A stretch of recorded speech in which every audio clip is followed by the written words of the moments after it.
Hi, this is Kevin Baumer, CML Executive Director, and welcome to the last Statehouse Report video of this legislative session. It's Friday, April 26th. Yes, the General Assembly is going for another week, but things are happening so fast at this point that by the time we get to May 3rd, it'll all be over. We will be putting out our Laws Enacted publication as well as in our newsletter an article outlining the bills that take effect immediately. Some already have. So you'll be able to keep up to date that way, and then we'll send out any action alerts as needed on any remaining legislation. I only have one bill that I'm going to cover, and you can read about the rest in the Statehouse report. That is Senate Bill 188. That is the Family Medical Leave Insurance Bill. We've talked about it a lot throughout the session. It was finally brought up on second reading, and there was a lot of bipartisan concern over the direction the bill was taking in paid family medical leave and the mandates and confusing amendments and everything that were applied. There was a lot of concern about the solvency of what was being proposed in universal coverage. And so the bill was amended, complete language completely replaced, and no longer will implement anything other than a study to study the actuarial impacts of a universal coverage, whether or not a third-party administrator can handle it, et cetera. The task force, unfortunately, doesn't include any public sector representation. We'll see if that changes when the bill is heard in the House. But we are very hopeful that whatever the task force does, it is not just examining a predetermined outcome, which is some of the rhetoric that we're hearing lately, but is looking at all sorts of options with paid family leave. There's never been any objection to paid family leave. Municipal employers actually do it quite well, and that was one of the concerns that CML had over Senate Bill 188 was problems with coordination of benefits and stacking of benefits, and then how the business community would be impacted even if there was a local government opt-out. So the good news is that bill is now turned into a study, and we'll see where things go over the interim. We will no doubt be dealing with this in the next legislative session. Hi, this is Megan Dollar, Legislative and Policy Advocate with Colorado Municipal League. I'm going to talk about a number of bills going on right now since we are in the waning days of the legislature. The first one being House Bill 1225. This bill has actually passed the legislature and was signed by the governor yesterday. I am letting you all know, since it did go into effect upon the governor's signature, what this bill does is remove monetary bail for the purposes of municipal courts, monetary bail for municipal court violations or municipal ordinance violations that do not have a comparable state misdemeanor. Again, that bill did go into effect upon the governor's signature, so that is now law. So I wanted to mention that piece of legislation. Another piece of legislation that has not yet been introduced, but should be hopefully either today or even tomorrow, we shall see if the legislature is in, is a bill cleaning up the juvenile expungement statute. There was a bill that passed 2 years ago, House Bill 1204. What that bill did was create a juvenile expungement process in Colorado, and that did include juveniles that are seen in municipal courts. There have been a number of issues in implementation with the bill, and so CML has joined with other entities like the ACLU in this case, the Criminal Justice Defense Bar, the District Attorney's Council, and as well as a couple of state offices to introduce clarifying legislation to help us implement that bill. Very important for CML, and so we'll look forward to getting that passed in the very short amount of time that we have. Okay, moving on to affordable housing. There are a number of bills in the mix on this very important issue this year. CML certainly is supporting several of those. 3 of those being House Bill 1322. What that bill does is get $30 million as amended in second reading yesterday. It gets $30 million from the Unclaimed Property Trust Fund and transfers that into the Division of Housing line item in the Department of Local Affairs. This is a huge influx of funding for affordable housing projects in DOLA, and we are certainly supporting that moving forward. Secondly, there's House Bill 1228. This extends the current state low-income housing tax credit, also known as the Affordable Housing Tax Credit, Not only does it extend the program, but also doubles the amount of tax credits that can be awarded from $5 million to $10 million, thus expanding the program. Again, CML is very supportive of that legislation. That's in the Senate now, and hopefully should be getting passed in the next few days or so. Finally, House Bill 1309. This is less about funding and more about regulation of mobile home parks. Currently in statute, there's the Mobile Home Park Act that has a number of things that need to be enforced within it. Many local municipalities have expressed concerns to the state that there is not currently a state mechanism to enforce the Mobile Home Park Act. So 1309 does set up that mechanism. It also allows, it also gives authority to counties and statutory cities to develop ordinances around the enforcement of the Mobile Home Park Act. This is authority that home rule cities already have and have used.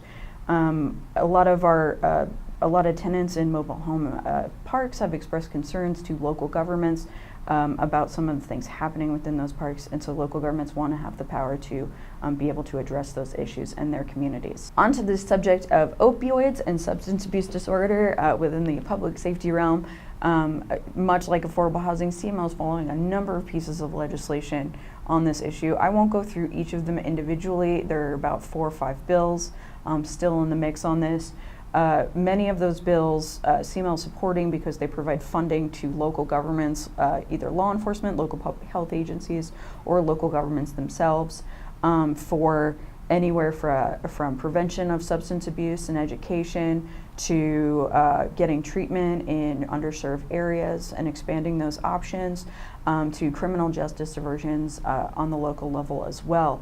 There's even some money in Senate Bill 228 that will get funding to local communities for grant writing for state and federal funding as well, all around the key issue of attacking the opioid and substance abuse epidemic that we're seeing here in Colorado.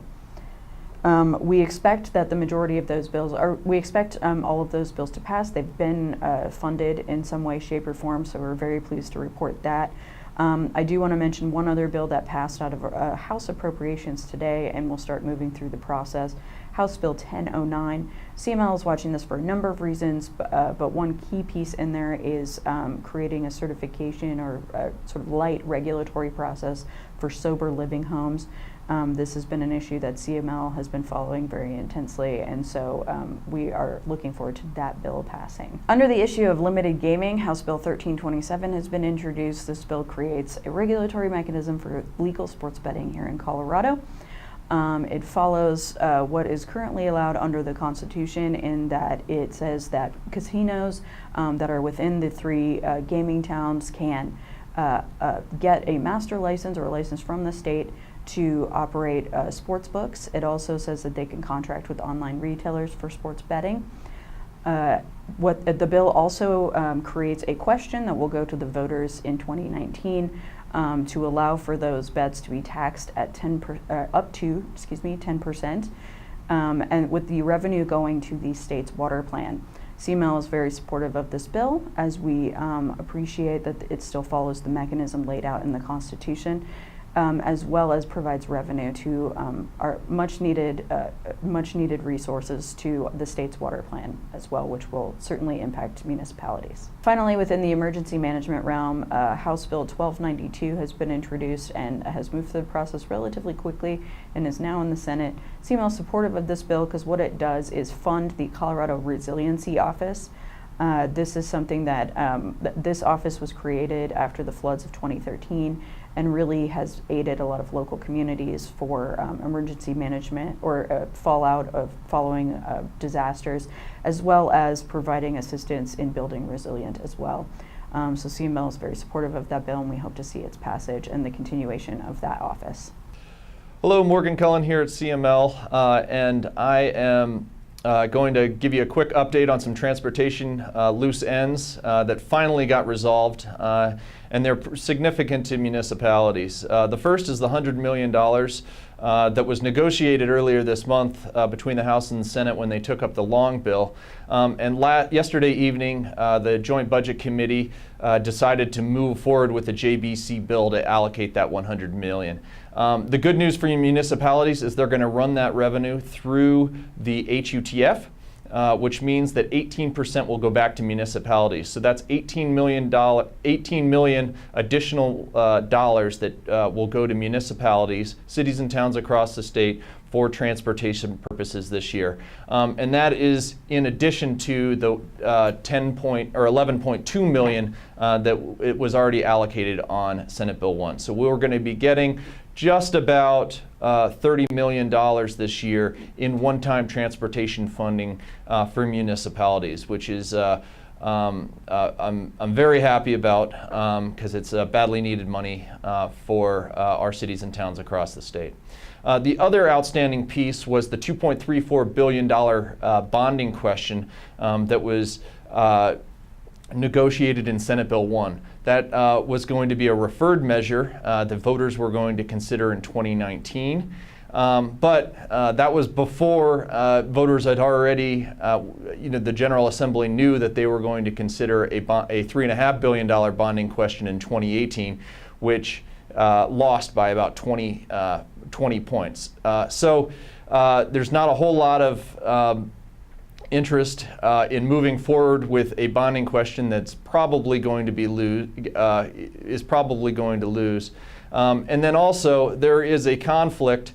There was a conflict with that and the debrucing question that is right now being debated as a referred measure in the General Assembly as well. Also, there's a second tranche in transportation funding through Senate Bill 267 that is scheduled to be allocated this July that would have created some additional problems. So I spoke with Senator Zenzinger yesterday evening, and she is planning to move forward with a late bill that's going to delay that referred measure from 2019 to 2020 to deal with some of those outstanding issues regarding the bonding question. Then just an additional update on some of the bills that we're actively supporting. House Bill 1221, the regulation of e-scooters bills, has passed the Senate and is on its way to the governor's desk. So that's a good thing. And then also Senate Bill 1239, which is the the census bill that would provide grant funding through DOLA to cities and towns to help ensure an accurate count, especially for our hard-to-count communities. That bill passed appropriations yesterday, and it still retained that $6 million appropriation, so that's a good thing. And that bill now is on to the Committee of the Whole in the Senate.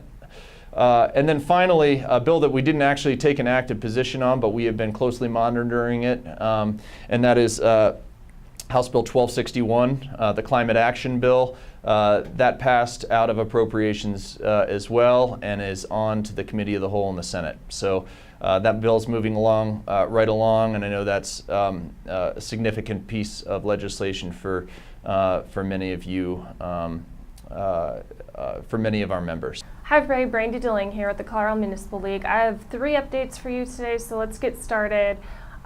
So House Bill 1076, this is the Clean Air Bill. We are still neutral on this bill, but again, we continue to follow it closely because it does directly impact local governments. This bill was heard in Senate Health and Human Services yesterday, April 25th. And was passed out unanimously. It's now headed to the Senate floor. There was one amendment that was added on just clarifying that minors who are under the age of 18 cannot enter into businesses that focus primarily on, things like cigar shops or vape shops, things to those effect. The additional amendment clarified that signage should be put up and how that signage should look. So again, we are neutral but are continuing to follow this pretty closely since it has such a direct impact on local governments. Senate Bill 107, broadband easements. As I've mentioned before, this bill has been amended pretty significantly. It did remove municipal utilities, and now we see that it does not harm nor help us. That being said, we are still watching it fairly closely. We do believe that as it's been currently written, allowing electric co-ops to lease out dark fiber to those wanting to provide broadband gives us a bit of an indirect benefit. So we're keeping a close eye on that one. It will be in House Rural Affairs, this afternoon, and then should be moving along here fairly quickly. So we'll keep folks updated on that as it moves along the process. And then finally, we have House Bill 1260. This is our energy code bill. Again, if you recall, this is the bill that allows local governments to update to the 2 most recent years of energy codes when they're updating their building codes. This bill was heard in Senate Transportation and Energy on Tuesday afternoon, or Tuesday evening, really. They went late into the night. It passed out of committee 5-2 and is now headed to the Senate floor.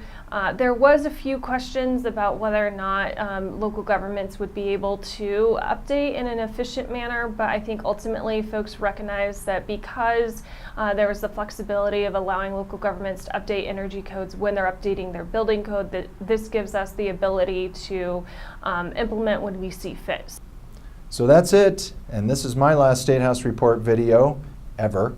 If you want to go back and look at any of the videos, obviously they're on their YouTube channel. I encourage you to do that. I don't know why you would, but if you have a sleepless night or something like that, please feel free to do so. Thanks again for watching throughout the legislative session. If you have any questions on anything that we talked about or that's still out there, please feel free to email the lobbyist responsible, or email me at kbomber@cml.org, and I'll forward it to the right person. Thanks.